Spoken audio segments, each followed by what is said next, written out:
স্নানের সময় হার্ট অ্যাটাকের সম্ভাবনা। সাডেন হার্ট অ্যাটাক আজ মানুষের গুরুতর সমস্যা। ভোরে ঘুম থেকে উঠেই হার্ট অ্যাটাক ঘটছে, এমনকি তরুণ প্রজন্ম এমন হার্ট অ্যাটাকের শিকার। ভোরে খাট থেকে মাটিতে পা রাখা মাত্রই ঘটে বিপদ।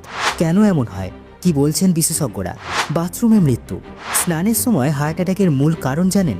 বিশেষজ্ঞদের মতে হার্ট অ্যাটাক বা কার্ডিয়াক অ্যারেস্টের প্রধান কারণ হলো শরীরে কোলেস্টেরলের মাত্রা বৃদ্ধি। যদি কোলেস্টেরল 200-র বেশি হয় তাহলে হার্ট অ্যাটাকের ঝুঁকি বেড়ে যায়। কোলেস্টেরল যা এক ধরনের চর্বি, যা সাধারণত প্রাণীজ খাদ্যে পাওয়া যায়। ননভেজ বা বেশি পরিমাণে দুধজাত খাবার গ্রহণকারীদের মধ্যে কোলেস্টেরলের মাত্রা বাড়ার ঝুঁকি বেশি থাকে। এছাড়া ট্রাইগ্লিসারাইডস, যা এক ধরনের তেল, যা বেশি পরিমাণে বাদাম, ড্রাই ফ্রুটস এবং তৈলাক্ত খাবার খাওয়ার ফলে শরীরে জমা হতে পারে। হার্ট অ্যাটাক আজ মানুষের জন্য সবচেয়ে গুরুতর সমস্যা হয়ে দাঁড়িয়েছে। ভোরে ঘুম থেকে উঠেই হার্ট অ্যাটাক হয়ে মারা যান অনেকেই। এই ধরনের প্রায় ঘটনা ঘটছে, এমনকি তরুণ প্রজন্ম এমন হার্ট অ্যাটাকের শিকার হচ্ছে। অনেক সময় ভোরের দিকে খাট থেকে মাটিতে পা রাখা মাত্রই ঘটে বিপদ। কিন্তু কিভাবে হঠাৎ করেই নির্দিষ্ট সময়কালে মানুষ মারা যায়? মনে রাখবেন, রাতে ঘুমানোর ফলে দীর্ঘক্ষণ মানুষের শরীর সম্পূর্ণ অন্যভাবে ব্যস্ত থাকে। অক্সিজেন রক্তের প্রবাহে পরিবর্তন আসে। যখন আমাদের হৃৎপিণ্ডে বা হার্টের রক্ত চলাচল বাধাপ্রাপ্ত হয়, তখনই হার্ট অ্যাটাক হয়। আমাদের শরীরে যে ধমনী রয়েছে, যার মধ্য দিয়ে রক্ত হৃৎপিণ্ডে পৌঁছায়, সেই ধমনী যদি রক্ত চলাচলে বাধাপ্রাপ্ত হয়, তখন হার্ট অ্যাটাক হতে পারে। বাথরুমে হার্ট অ্যাটাকের কারণ কি?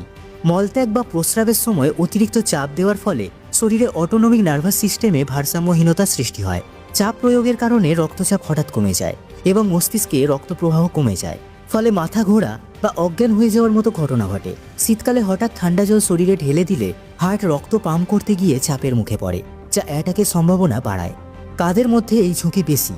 উচ্চ রক্তচাপ বা ব্লাড প্রেসারের রোগীরা, ব্লাড সুগারের মাত্রা বেশি থাকলে, ধূমপান, তামাক বা গুটখার অভ্যাস থাকলে, দীর্ঘস্থায়ী মানসিক চাপ হার্টের সমস্যার অন্যতম কারণ। এটি প্রতিরোধের উপায়ও আছে বলে জানিয়েছে বিশেষজ্ঞরা। চলুন এবার সেগুলো জানা যাক। ঠান্ডা জলের বদলে কুসুম গরম জল ব্যবহার করুন স্নানের সময়। হঠাৎ পুরো শরীরে জল ঢালার পরিবর্তে ধাপে ধাপে জল ব্যবহার করুন। রক্ত সঞ্চালন স্বাভাবিক রাখতে নিয়মিত ব্যায়াম করুন। ডাক্তারি পরামর্শ নিন। যদি উচ্চ রক্তচাপ বা ডায়াবেটিস থাকে, তবে নিয়মিত স্বাস্থ্য পরীক্ষা করান। বুকের ব্যথা, মাথা ঘোরা বা অস্বাভাবিক শ্বাস প্রশ্বাস হলে দ্রুত চিকিৎসকের পরামর্শ নিন।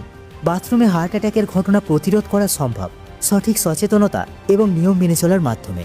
শীতকালে বিশেষ করে নিজেকে অতিরিক্ত চাপ বা ঠান্ডা পরিবেশ থেকে রক্ষা করুন। ভিডিওটি ভালো লেগে থাকলে লাইক, কমেন্ট এবং শেয়ার করতে ভুলবেন না। আর এরকমই ইনফরমেটিভ ভিডিও নিয়মিত পেতে আমাদের বংবাণী ফেসবুক পেজ এবং ইউটিউব চ্যানেলটি সাবস্ক্রাইব করে আমাদের পাশে থাকবেন। দেখা হচ্ছে পরবর্তী ভিডিওতে। সকলে ভালো থাকবেন। ধন্যবাদ।